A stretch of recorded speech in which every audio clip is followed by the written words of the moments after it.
नमस्कार दोस्तों। मैं आपका दोस्त कहानी वाला आप लोगों के बीच फिर एक बार हाजिर हूँ एक नई कहानी के साथ। तो आज की कहानी शुरू करूँ उससे पहले अपनी वही दो बातें। पहला, यह चैनल बिल्कुल भी ऑडियो बेस्ड है, तो आपको अपने डिवाइस में देखने की कोई आवश्यकता नहीं है। आप जिस भी डिवाइस में इस कहानी को सुन रहे हैं उसे साइड करें, अपने इमेजिनेशन का हेल्प लेकर कहानी को सुने, काफ़ी दिलचस्प लगेगा।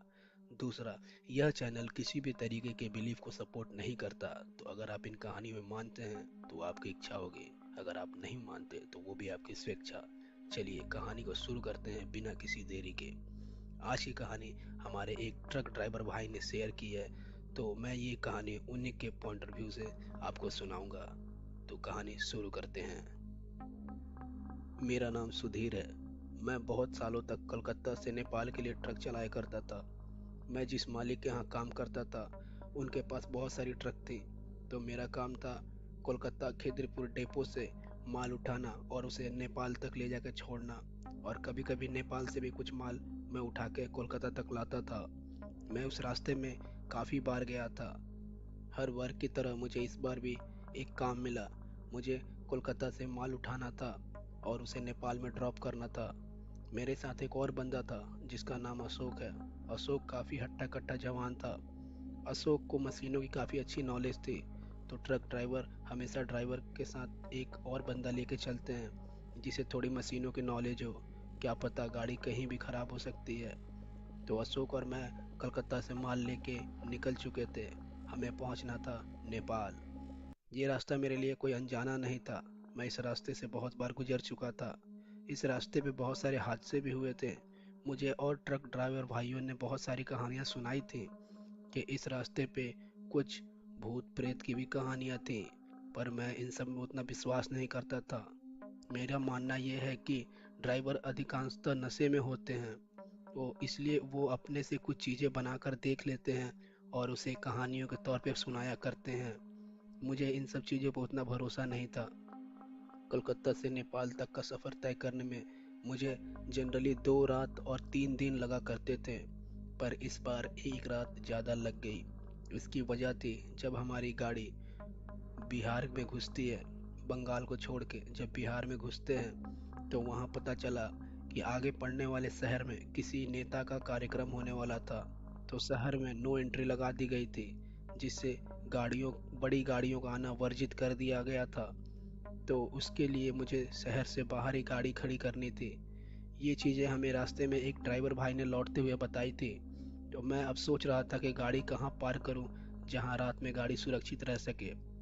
पर घने आबादी में हम अपने गाड़ी लगा नहीं सकते थे, क्योंकि वहाँ चोरी का डर होता है।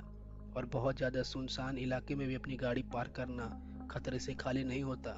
चोर लुटेरे वहाँ भी पहुँच सकते हैं। मैं इसी उधेड़ बुन में था कि गाड़ी कहाँ पार्क करूँ। तभी हमें एक छोटा सा दुकान दिखाई पड़ा जो कि हाईवे के करीब था। हमने वहाँ गाड़ी रोक ली। गाड़ी से उतरकर मैं और अशोक चाय पीने चले गए। उस दुकान वाले से एक एक चाय लिया और उससे हमने बातचीत स्टार्ट कर दिया। मैंने उससे पूछा, काका, क्या हम अपनी गाड़ी रात को आज यहीं खड़ी कर सकते हैं? उस पे उस दुकान वाले ने चौंक के मुझे देखा। बोला कि नहीं बेटा, तुम यहाँ क्यों गाड़ी खड़ी करना चाहते हो? आगे बहुत बड़ा शहर पड़ने वाला है, तुम वहाँ रोक लेना। तो उस पे मैंने कहा, क्यों, यहाँ चोरी का खतरा है क्या? थोड़ी सी मुस्कुराते उसने कहा कि नहीं बेटा, यहाँ पे रात को एक पंछी भी नहीं दिखाई देता, कुत्ते बिल्लियाँ तक नहीं दिखाई देती। चोरी तो बहुत दूर की बात है, यहाँ उससे भी कुछ ज़्यादा बुरा है। मुझे लगता है यहाँ पे कुछ लोगों ने अफवाहें फैला रखा है, इसलिए ये जगह काफ़ी सेफ है। मुझे लगा यहाँ जब कोई नहीं आता तो हम यही रात गुजार सकते हैं।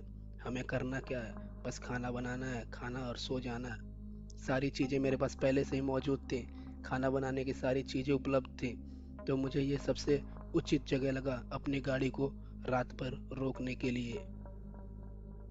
चूँकि मैंने उस दुकान वाले की बातों को इग्नोर कर दिया था और अपनी गाड़ी में बैठ के हम रात के खाने की तैयारियां कर रहे थे, तभी मुझे खटखट की आवाज़ सुनाई दी, जो कि मेरे गेट से आ रही थी। मैंने अपने ट्रक का गेट खोला। मैंने नीचे देखा, एक वही दुकान वाला वहाँ पे खड़ा था। उसने मुझसे कहा, बेटा मेरी बात मानो, तुम यहाँ से गाड़ी आगे ले जाओ। हम सब अब यहाँ से घर जा रहे हैं। देखो 5 बज गए हैं और 5 बजे के बाद यहाँ कोई रुकना नहीं चाहता।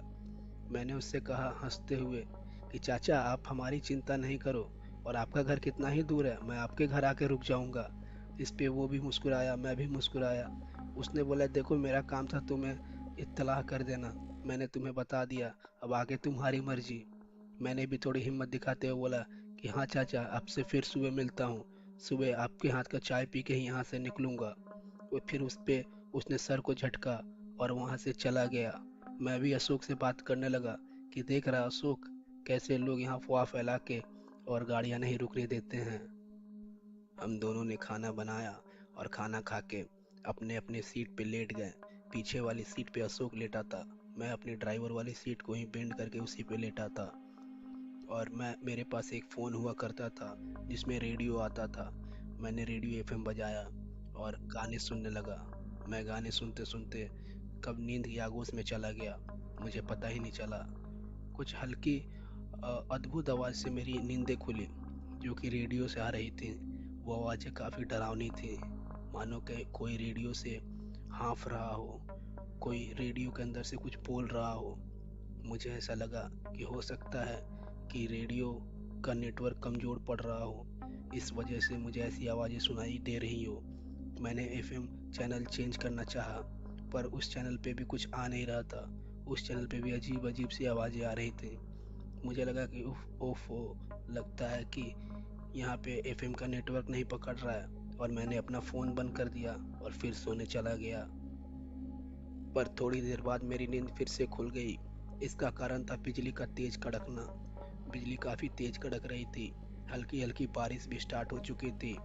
मैंने अशोक को टोका, अशोक उठ तो, पीछे जाके एक बार तिरपाल चेक करके आ। अशोक ने मानो मुझे अनसुना कर दिया। उसने करवट ली और मुंह फेर के फिर से सो गया। मुझे अशोक पे काफ़ी गुस्सा आया, पर मैंने सोचा कि चलो मैं ही जाके चेक कर लेता हूँ। मैंने अपना गेट खोला और मैं पीछे की तरफ जाके चेक कर रहा था कि सब कुछ सही तो है। तभी मेरी नज़र उस दुकान पे गई जिस पे हमने चाय पिया था। वो कुछ दूरी पे ही था। मैंने देखा उसमें एक लाइट जल रहा है, मानो कोई लालटेन जल रहा है। मुझे चाय की तलब हुई और मैं सोचा कि चलता हूँ, शायद काका भी वहीं रहते हैं, मैं उनसे बोलता हूँ शायद कुछ मिल जाए। बारिश के कारण मैं दौड़ता हुआ उस दुकान की तरफ बढ़ता गया। उस दुकान पे पहुंचा तो देखा कि वो चाचा ही थे। वो कुछ कर रहे थे, वो उनकी पीठ मेरे तरफ थी। मैंने उनसे बोला काका, अब तो बोले यहाँ 5 बजे के बाद कोई नहीं रहता, आप क्या कर रहे हो? तो उस पे वो आदमी पीछे मुड़ा और काफी भारी आवाज में बोला कि बेटा, मेरा तो काम ही है राहगीरों की सहायता करना, बोलो क्या चाहिए? तो मैंने बोला चाचा, एक गर्म चाय की प्याली मिल जाती तो दिन बन जाता। उस पे उसने बोला कि लो, अभी मिल जाएगी तुम्हें, थोड़ी देर इंतजार करो। मैं बैठ गया और मैं अपना फ़ोन पे एफएम ट्राई करने लगा। तभी चाचा ने कुछ देर बाद चाय बना के मेरे सामने एक प्याला रख दिया। चाय की चुस्की लेते हुए मैंने उनसे कहा कि आज मौसम काफ़ी बेईमान हो रखा है, ये बिन मौसम की बारिश। उस पे उसने कोई जवाब नहीं दिया। मुझे लगा कि चाचा को शायद कोई टेंशन होगा। मैंने उनकी बातों को इग्नोर किया और मैं चाय के मज़े लेने लगा। तभी मेरी नज़र मेरे ट्रक पे गई। मुझे ऐसा लगा कि ट्रक के छत पे कोई बच्चा चढ़ के दौड़ रहा है। मैं उधर देख रहा था। तभी अचानक मेरे मुंह में जो चाय था उसका स्वाद बदल गया, और वो ऐसा लगा कि मेरे मुंह में किसी ने खून भर दिया हो। वो चाय की चुस्की खून हो गई थी।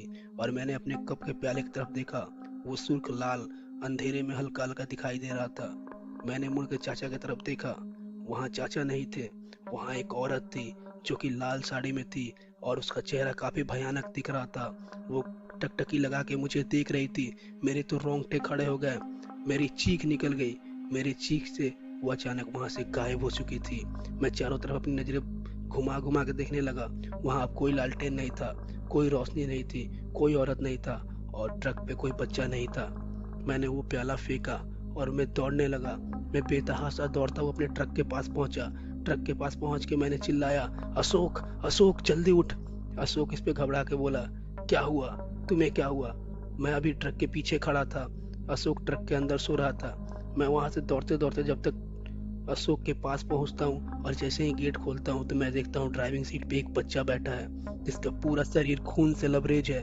और वो मेरे तरफ देख के चिल्लाता है, चले जा यहाँ से। और मैं चीखता हुआ फिर ट्रक से गिर जाता हूँ। जैसे ही मैं नीचे गिरता हूँ, अशोक झन्ना के उठता है कि क्या हुआ, तुम्हें क्या हुआ है सुधीर। मैंने उससे बताया कि ये जगह रहने लायक नहीं है, हम अभी यहाँ से निकलेंगे। मैं तुरंत अपनी ड्राइविंग सीट पे गया। वहां से वो बच्चा गायब हो चुका था। मेरे गिरते ही उस बच्चे को अशोक ने नहीं देखा था। मैं ड्राइविंग सीट पे बैठा और अशोक को बोला कि अशोक तू मेरे सामने वाली सीट पे आके बैठ जा, सारी बातें मैं तुझे कहीं अलग जगह पे जाके बताऊंगा। हमने गाड़ी स्टार्ट किया। गाड़ी स्टार्ट नहीं हो रही थी। बारिश भी काफी तेज हो चुकी थी। गाड़ी स्टार्ट नहीं हो रही थी। अशोक ने बोला कि मुझे कुछ तो बताओ, हुआ क्या है। मैंने बोला कि मैं तुझे अभी नहीं बता सकता, हमारे पास इतना समय नहीं है। मेरी सांसें काफी तेज थी, मैं हाँफ रहा था। अशोक को ये सब चीजें काफी अजीब लग रही थी और मैंने अपना गाड़ी स्टार्ट करने के बाद और ट्राई किया।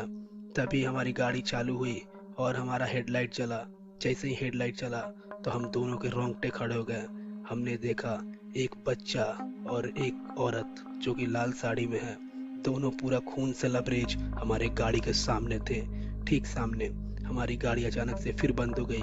मेरे लाख कोशिश करने के बाद भी गाड़ी स्टार्ट नहीं हुई। फिर मैं कोशिश करता रहा, मैं लगातार कोशिश कर रहा था। फिर जब एक बार गाड़ी स्टार्ट हुई तो फिर वो बच्चा और वो औरत और करीब आ चुके थे। उनके आंखों में अजब सी टकटकी थी, वो मानो हमें ही देख रहे थे और चेहरे पे एक बहुत डरावनी स्माइल थी जो कि आपके अंदर से आपका रूह निकाल ले। हम दोनों ही बेतहाशा भगवान का नाम लिए जा रहे थे। जितने भी देवताओं का नाम हमें याद थे, हम अब लिए जा रहे थे।